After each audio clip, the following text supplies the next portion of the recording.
আসসালামু আলাইকুম বন্ধুরা, শান্তির ব্লগ অ্যান্ড রান্নায় জানাই সবাইকে স্বাগত।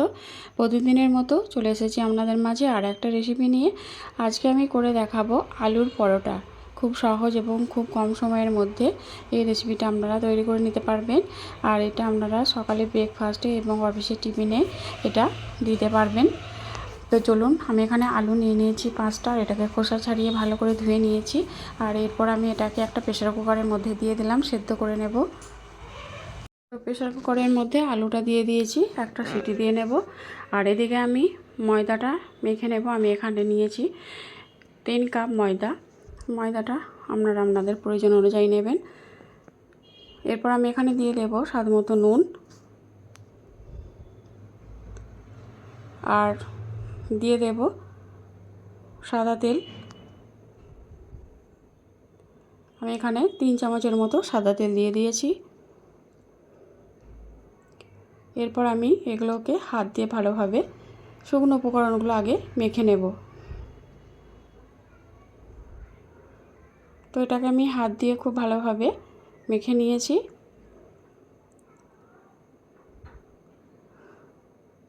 এরপর এটাকে আমি একটা নর্মাল পানি দিয়ে ডো তৈরি করে নিয়েছি।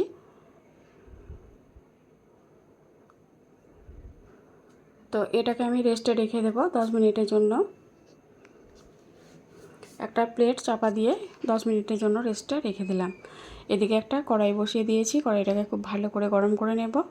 আর এখানে একটা মশলা তৈরি করে নেব। তার জন্য আমি এখানে দিয়ে দিলাম 1 চামচ করে ধনে আর গোটা জিরে। আর এখানে দিয়ে দিলাম 1 চামচ গোলমরিচ আর 2টো শুকনো লঙ্কা। শুকনো মশলাগুলোকে আমি ভেজে নেব প্রথমে।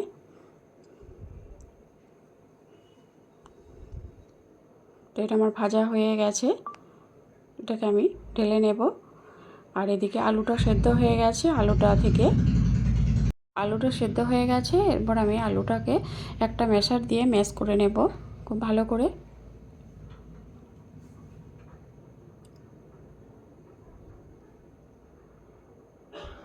তো এইভাবে করে খুব সুন্দর করে আলুটাকে ম্যাশ করে নিতে হবে।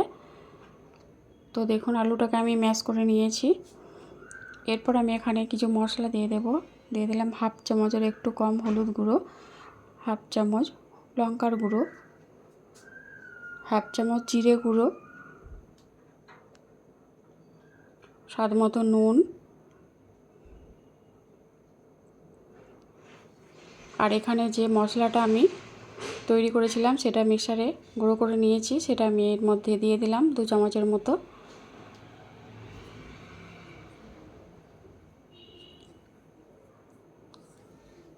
দিয়ে দেব ম্যাগি মশলা 1 চামচের মতো। এরপর আমি এখানে দিয়ে দেব ধনেপাতা কুচি।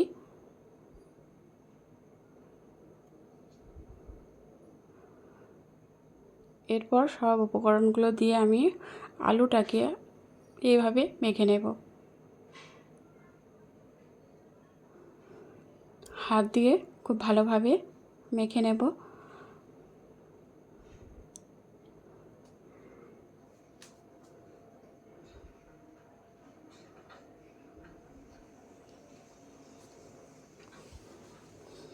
তো সেদ্ধ আলুটাকে আমি খুব ভালোভাবে মেখে নিয়েছি, এই দেখুন।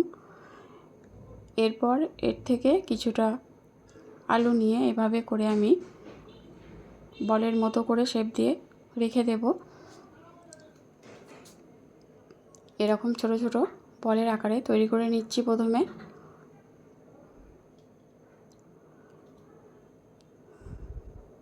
তো সবগুলোকেই আমি রেডি করে নেব।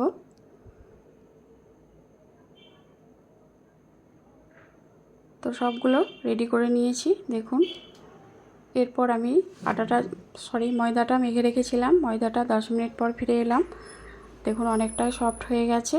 এর থেকে লেচি কেটে নিয়েছি। এরপর আমি অল্প ময়দা ছড়িয়ে এটাকে বেলে নেব। খুব বেশি পাতলা করে বেলতে হবে না, অল্প একটু বেলে নিলেই হয়ে যাবে, রুটির থেকে একটু ছোট করে। এরপর আমি এর মধ্যে যে আলু সেদ্ধর মাখাটা রেখেছিলাম সেই বলের মতো তৈরি করে আলু মাখাটা এর ভিতরে দিয়ে এরপর আমি এটাকে আবার বেলে নেব। তো এটা খুব বেশি পাতলা হবে না, একটু মোটা করে বেলতে হবে।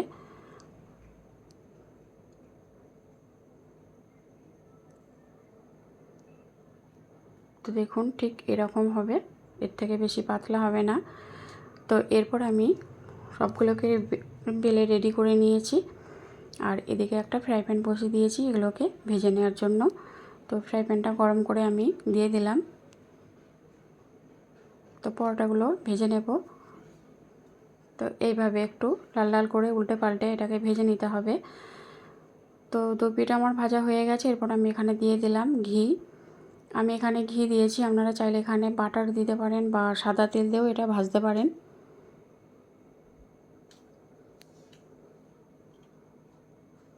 এভাবে দু পিঠ ভালোভাবে লাল লাল করে উল্টে পাল্টে এটাকে ভেজে নিতে হবে।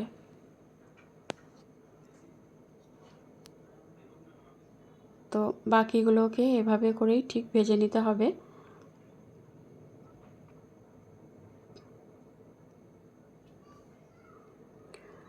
আবারও আর একটা দিচ্ছি, দেখুন।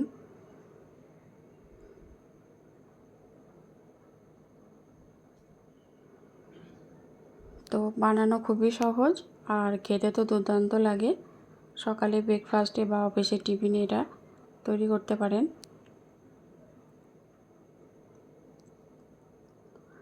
এটা শুধু খাওয়া যায়, তরকারি না হলেও এটা খাওয়া যাবে এইভাবে করে।